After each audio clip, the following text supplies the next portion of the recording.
Quem me acompanha há mais tempo sabe que um dos meus objetivos nos últimos meses tem sido me afastar das redes sociais. E eu tenho sentido ansiedade, tenho experimentado ansiedade e acho que é por causa disso.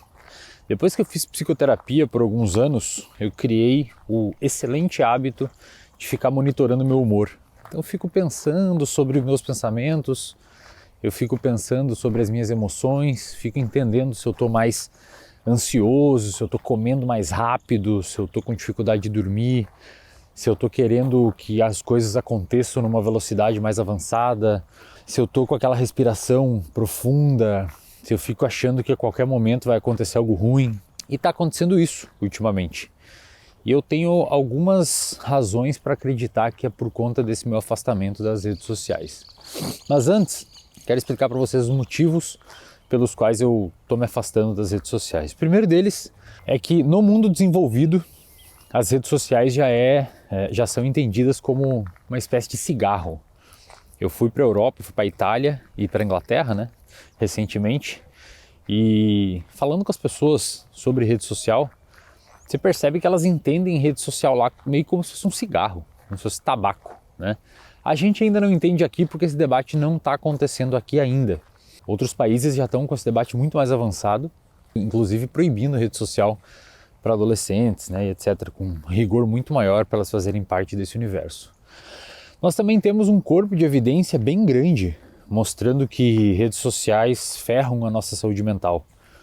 Tem um compilado em especial que você pode querer acessar aí de maneira mais simples. É um compilado feito pelo Jonathan Haidt, num livro intitulado A Geração Ansiosa, onde ele mostra centenas, talvez milhares de evidências apontando que rede social ferra a saúde mental, especialmente dos adolescentes e jovens adultos, principalmente das mulheres. Parece que as mulheres têm uma predisposição maior a sofrer os problemas oriundos do uso excessivo de rede social. Além disso, todo aquele raciocínio que a gente fez aqui no vídeo passado sobre neuroplasticidade se aplica também ao universo das redes sociais. O cérebro, como a gente comentou naquele vídeo, ele se adapta frente às experiências que você se submete. Se o seu cérebro está embebido boa parte do seu dia, dentro das redes sociais, pelas redes sociais, a tendência é que os seus mecanismos se ajustem àquele padrão de estímulo, fazendo com que você tenha dificuldade frente a novos estímulos de diferentes naturezas. O que eu quero dizer com isso?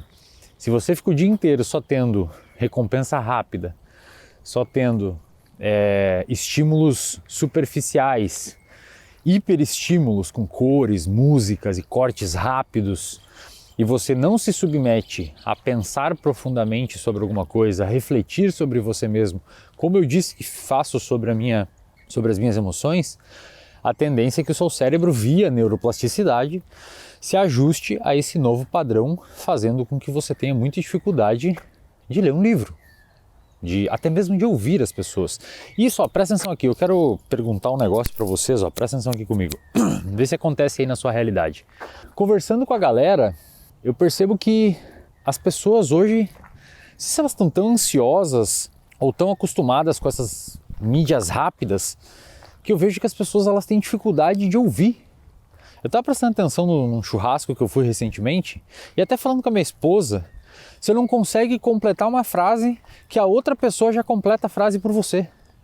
Ela tenta adivinhar a palavra que você vai falar, caso você demore meio segundo para falar aquela próxima palavra. Se você ficar um segundo pensando, a outra pessoa ela já vai se meter e vai tentar adivinhar. Eu não sei se isso sempre aconteceu, tá? Eu estou percebendo agora. Talvez porque eu esteja mais ligado nesses assuntos, ou porque as pessoas estão tão neuroplasticamente alteradas pelas redes sociais que elas não conseguem mais aguentar meio segundo de silêncio. Isso está se refletindo na indústria. Tem atores da Netflix falando que os roteiristas são, não sei se isso é real, tá? Eu vi reportagens. Tem atores da Netflix falando que os roteiristas são orientados a fazer filmes com redundâncias no roteiro, porque eles partem do pressuposto que o indivíduo vai estar no celular durante o filme. Então várias coisas têm que acontecer de novo para o cara não perder a lógica do filme. Talvez por isso que ultimamente tenha tanto filme ruim.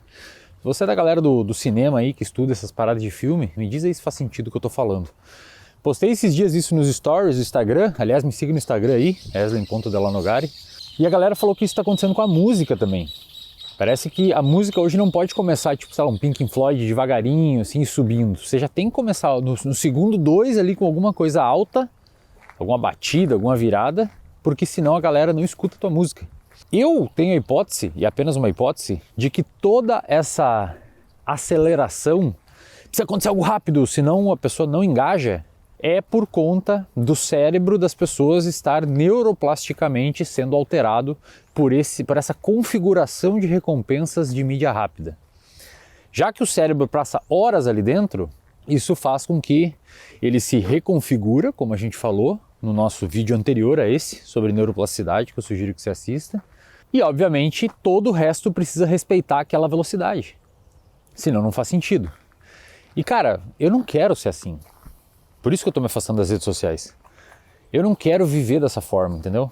Depois que eu li um livro chamado A Extinção da Experiência, no título em inglês, não tem... Ele é em inglês, não tem em português, pelo menos não achei. E a autora fez uma reflexão de que a gente não tem mais as nossas experiências como antes, porque o interstício, isto é, o espaço entre duas tarefas, aquele momento que você saía de uma reunião e ia tomar um café, antes de existirem as redes sociais, e você ficava com você mesmo, de boa, ou você pegava um elevador, ou você estava no carro indo para um lugar, no táxi, esse interstício não acontece mais, porque agora você está dentro da rede social.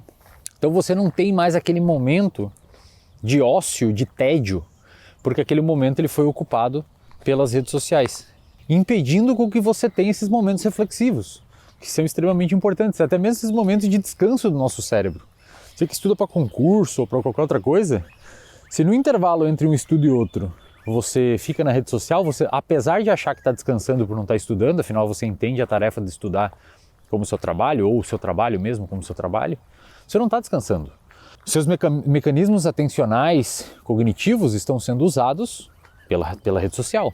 Além disso, se eu te perguntar aí, o que você pegou ontem de importante, ou hoje de importante, navegando no Instagram e no TikTok?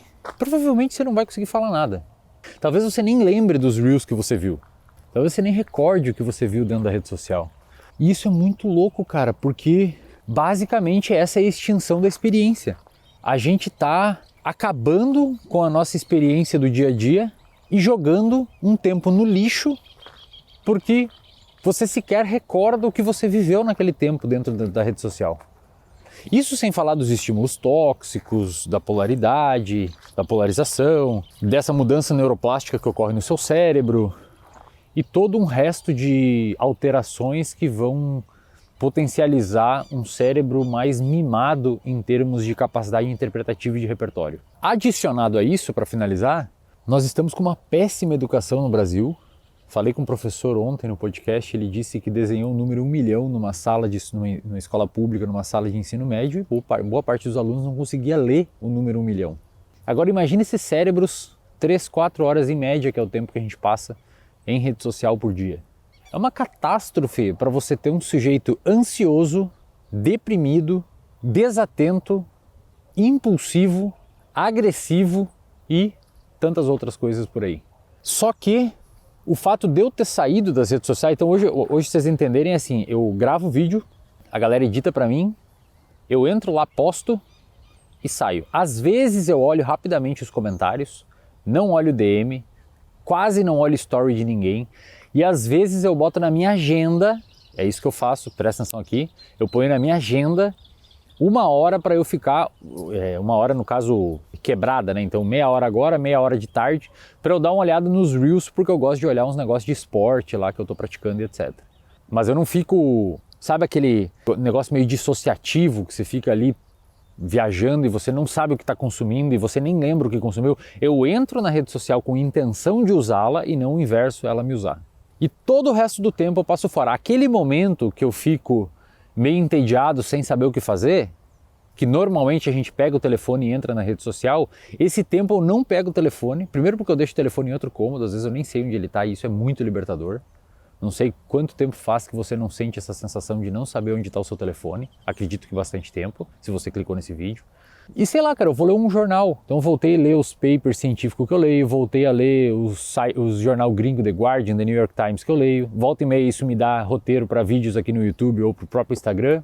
E eu não uso aquele tempo, eu me forço a ficar no ócio ou no tédio naquele tempo. E talvez isso, pelo menos é a minha hipótese, é o que está me causando um pouco de ansiedade. Ou talvez, cara, de verdade, apesar de eu não me achar um consumidor muito excessivo ali, de uso, não me considero um sujeito que usava muito rede social, pode ser algum sintoma de abstinência, em algum nível, né? Sei lá, meu comportamento está sentindo falta, meu repertório, meu cérebro está sentindo falta daqueles estímulos de mídia rápida e isso me gera ansiedade. Assim como o sujeito que não está fumando tem ansiedade, só que claro que no meu nível muito mais baixo, né? Porque a gente, sei lá, não é um vício igual fumar. Mas enfim, velho, eu só quis compartilhar com vocês a minha experiência, porque eu acho que esses vídeos um pouco mais intimistas, eles mostram que do lado de cá também tem um ser humano. Muita gente aí fala, pô, velho, eu te vi no aeroporto e não quis bater uma foto e tal. Cara, eu sou um cara normal, velho. Sou um cara super normal. Tenho minhas ansiedades, fico me monitorando, sou preocupado, quero ficar sempre uma pessoa melhor, me tornar uma pessoa melhor. E talvez essa reflexão aqui te ajude aí do outro lado da tela, tanto para você se sentir normal, quanto para você, assim como eu, se afastar um pouco das redes sociais buscando mais qualidade de vida, né? Então é isso, deixa seu like aí se você gostou, porque do jeito que tá, é capaz de sumir da internet daqui 1 ano ou 2. E a forma de continuar aqui fazendo esses vídeos para vocês é você deixar o like aí, me motivando a voltar aqui, porque aí eu vejo que tem gente assistindo, que eu tô ajudando a galera, que eu tô, contribuindo de alguma maneira. A forma de você fazer isso é comentando, deixando seu like e compartilhando o vídeo. É isso? Então beleza, valeu!